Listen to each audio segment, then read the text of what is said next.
make us happy, rescue us, and make life better for us. It really is true that you have to find happiness within yourself in order to be truly happy. This always seems like such a tall order for us to take on. We often don't know how to make ourselves happy, let alone consider ourselves the hero of our lives. But you are the only one who can be the hero in your story. It lays on you. It's up to you. You have to make it happen. Therefore, you are the hero, the one and only. You can have people that add to and enhance your life, but they can't be the sole source of your happiness. Think about some of your favorite stories. Who is usually the hero in these stories? Now, I'm not talking about fairy tales where a handsome prince comes sweeping in and saves the day. I'd like to think we are above those stories now. By this time, we see them as fairy tales. But so many women still think a man is going to come in and make all their dreams come true. I'm not being anti-couple. I think being part of a couple is great, but they ultimately have to enhance your life, not be your life. Things are changing. Fortunately, we are seeing a lot more women being portrayed in charge of their own lives and in more powerful positions.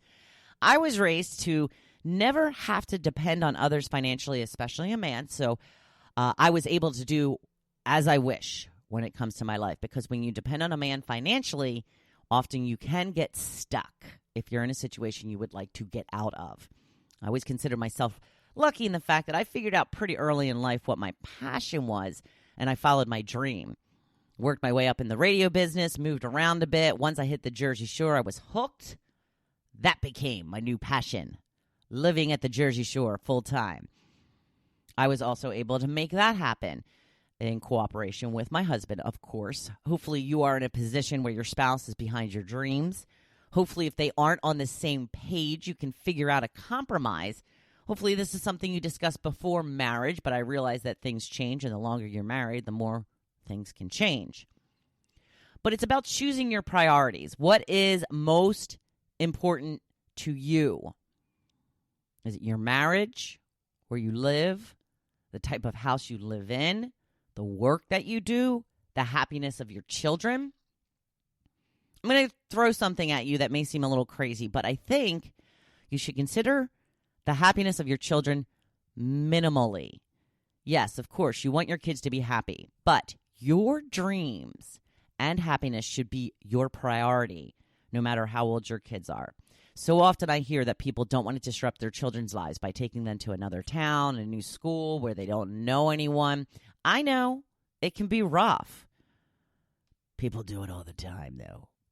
They will have the rest of their lives to do what makes them happy when they are in charge of their life, because right now you are in charge of their life. Kids won't shatter with a move to another town. You have to remember, this is your one life, and I want you to do what will bring you the most happiness, and I don't want you to wait another 14 years for it to happen, no matter what that may be and what you need to do in order to make that happen. I'm reading a book right now. It's like a, I guess it's kind of a personal development book. It's like a business book as well.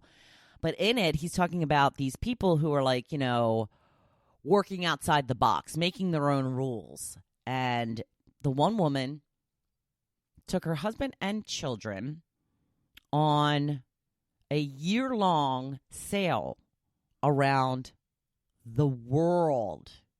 Took her kids out of school. She said that the lessons they were learning during this year far outweighed anything they could learn at school. She said it also brought about a love of reading for them, because since there was really nothing to do other than look out at the sea, they developed a love for reading. Don't think that all of your decisions are going to be detrimental to your children. It could enhance their lives as well, and more than likely will. So think about some of your favorite people, real and fictional. Who are they? What do you admire about them? What are the aspects of their life that you find so alluring? Is it the house they live in, the type of job they have, the area that they live, a seemingly happy marriage? Because again, behind closed doors, you never know. Being part of the PTA, Look at characters in books and TV shows if you don't have many role models in your real life. Figure out what you believe it is about them that would make you happy as well. Here's the main thing. If you aren't happy, I want you to start figuring out why. Now. There is no time to wait. Life goes by so fast, and we always think we have so much time. We really don't. I want you to start taking the steps toward the life you've always dreamed of. You are the only one who can make it happen. You have to. Figure out how to be the hero in your own story, because you are the only one that can be.